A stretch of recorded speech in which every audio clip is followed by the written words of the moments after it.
అండి. అందరికీ నమస్తే. కొంచెం లేట్‌గా అప్డేట్ ఇస్తున్నాను. ఏమనుకోకండి. నా స్టోరీని లైక్ చేస్తున్న వాళ్ళకి, రెగ్యులర్‌గా ఫాలో అవుతున్న వాళ్ళకి, కామెంట్ పెడుతున్న వాళ్ళకి అందరికీ థాంక్స్. ఎవరైతే చూసి కూడా కామెంట్ పెట్టడం లేదో, లైక్ చేయడం లేదో ప్లీజ్ ఛానెల్‌ని సబ్స్క్రైబ్ చేయండి, లైక్ చేయండి.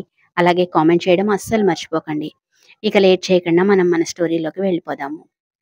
సరయు అలా అడిగేటప్పటికి రాజేష్ కొంచెం తడబడ్డాడు. సరయు, నా మొదటి ప్రిఫరెన్స్ ఎప్పుడూ నీకే. ఆ సంగతి నీకు కూడా తెలుసు. నువ్వు రావట్లేదు కదా! అందుకే షీలాతో ఉన్నాను. నువ్వు వస్తానంటే చెప్పు. మనిద్దరం ఏదైనా మళ్ళీ ప్లాన్ చేద్దాం అని హస్కీగా అన్నాడు రాజేష్. ఇప్పుడు నా బతుక్కు సరసాలాడినట్టే ఉంది. మా అత్తయ్య కూడా ఈసారి నన్ను బాగా తిట్టింది. ఇక మా అమ్మా నాన్న అయితే చెప్పనవసరం లేదు. ఇప్పుడప్పట్లో నేను బయటికి రావడం అనేది అస్సలు కుదరదు అని తన పరిస్థితిని వివరంగా చెప్పింది సరియు. నువ్వు లేకపోతే ఎలా సరియు? ఏదో ఒక టైంలో వీలు చేసుకొని ఒక్కసారి రారాదు అని బతిమిలాడుకుంటున్నట్టుగా అడిగాడు రాజేష్. అసలు విషయం గురించి మర్చిపోయి వాళ్ళు ఏదేదో మాట్లాడుకుంటున్నారు అన్న సంగతి సరయుకి అప్పుడే గుర్తొచ్చింది. రాజేష్, నేను చెప్పేది జాగ్రత్తగా విను. ఈ విషయాల గురించి మాట్లాడుకోవడానికి ఇప్పుడు టైం లేదు. ముందు అర్జెంటుగా ఆ రోజు పబ్‌లో ఏం జరిగిందో కనుక్కో. మమ్మల్ని ఇద్దరిని ఎవరో ఫోటోస్ తీశారు. దీని వెనక ఎవరున్నారో కనుక్కో.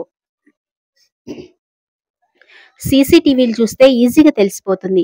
ప్రత్యేకంగా నన్ను ఫోకస్ చేసిన వాళ్ళు ఎవరో తెలుస్తుంది. ఒకసారి చెక్ చెయ్యి అని వరుసగా పనులు చెప్పింది సరయు. సరే సరే, నేను చూసి నీకు ఫోన్ చేస్తాను. ఎవరైనా డౌట్‌గా కనిపిస్తే వాళ్ళని కూడా అబ్జర్వ్ చేద్దాము. నువ్వేమీ టెన్షన్ తీసుకోకు. అయినా ఆ నైట్ మహేష్ గడితో బాగానే ఎంజాయ్ చేసినట్టున్నావు కదా అని అడిగాడు రాజేష్. Stop it Rajesh. ఆ రోజు జరిగింది తలుచుకుంటూ ఉంటే నాకసలే ఒళ్ళంతా చాలా కంపరంగా ఉంది.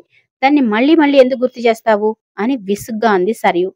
ఎందుకంటే పాపం ఆ మహేష్ ఆ రోజు నీకోసం ప్రతిరోజు నీకోసం పబ్బుకి వచ్చి వెతుక్కొని వెళ్ళిపోతున్నాడు.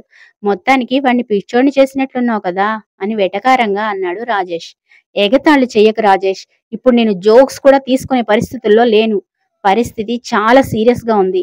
కొన్ని రోజుల వరకు నేను పబ్‌కి కూడా రాలేను. అసలు బయటే తిరగకు అంటున్నారు మా వాళ్ళు.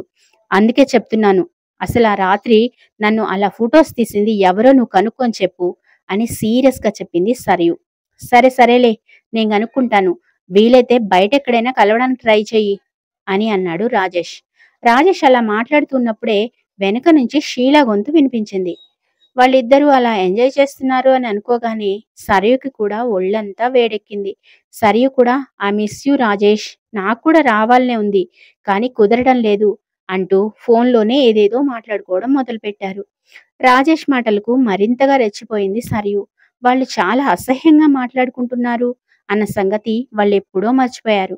అంతేకాదు, సరయు తన ఫోన్ ఏమైనా హ్యాక్ అయిందేమో, తమ మాటలు ఎవరైనా వింటున్నారేమో అనే కనీసమైనటువంటి ఆలోచన కూడా లేకుండా ఏదేదో మాట్లాడుతోంది.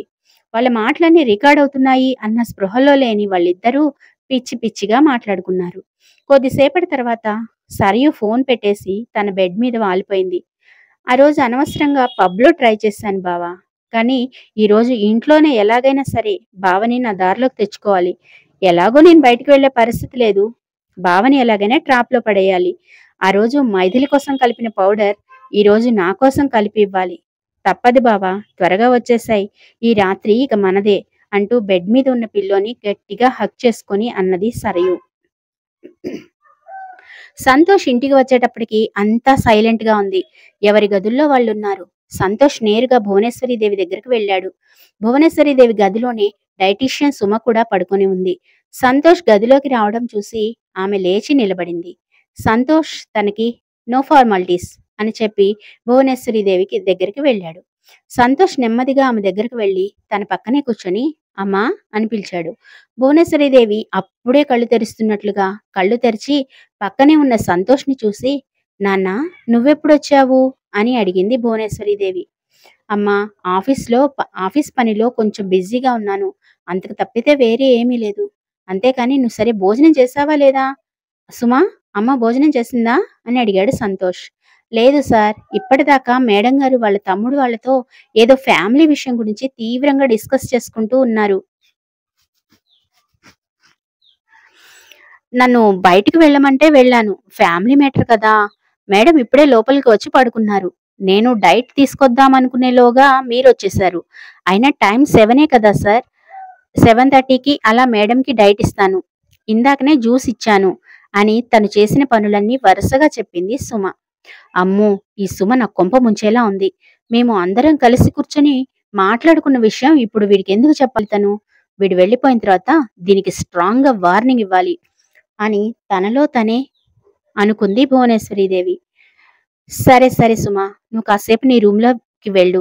నేను అమ్మతో పర్సనల్‌గా మాట్లాడాలి అని అన్నాడు సంతోష్. అలాగే సార్ అంటూ సుమ అక్కడి నుంచి బయటికి వస్తూ ఉంటే, ఆ సుమ అలాగే సీతమ్మని నేను రమ్మన్నానని చెప్పు అని చెప్పాడు సంతోష్.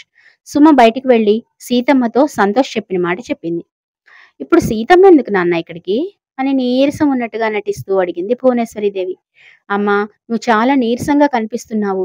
ఒకసారి డాక్టర్ దగ్గరికి వెళ్తే మంచిదేమో. వాళ్ళు ట్రీట్మెంట్ చేస్తాను అంటే నువ్వు వద్దు అని బలవంతంగా ఇంటికి తీసుకొచ్చావు కానీ ఇప్పుడు చూడు ఎలా అయిపోతున్నావో. నాకు చాలా భయంగా ఉంది అని సంతోష్ కూడా వేరే లెవెల్‌లో నటిస్తూ అడిగాడు. అయ్యయ్యో! అదేమీ లేదు నాన్న. నా హాస్పిటల్‌కి వెళ్ళొచ్చాను కదా! అందుకే కొంచెం బిజీగా ఉంది. అంతే తప్పితే వేరే ఏమీ లేదు. అయినా ఇప్పుడు బానే ఉన్నాను. నాకేం పర్లేదు అని చెప్పిన మాటే పదే పదే చెప్పడం మొదలుపెట్టింది భువనేశ్వరీదేవి. మత్తు ఇవ్వకుండానే హార్ట్ ఆపరేషన్ చేయిస్తాను భువనేశ్వరీదేవి. ఏమనుకుంటున్నావో? నువ్వు చేసిన ప్రతి దానికి అనుభవిస్తావు. అలా చేసిందాకా నేను నిద్రపోను అని తనలో తనే అనుకున్నాడు సంతోష్. అంతలో అక్కడికి సీతమ్మ వచ్చింది. సీతమ్మ, మామయ్యని, సరయుని, అత్తయ్యని కూడా ఇక్కడికి రమ్మని చెప్పు అని చెప్పి పంపించాడు సంతోష్. వాళ్ళిక్కడికెందుకు నాన్నా అని ఏమీ తెలియనట్లుగా అడిగింది భువనేశ్వరీదేవి. అదేంటమ్మా అలా అంటావు? ఉదయం మామయ్య నాతో ఏదో మాట్లాడాలి అన్నాడు కదా! అదేంటో కనుక్కుందామని రమ్మంటున్నాను.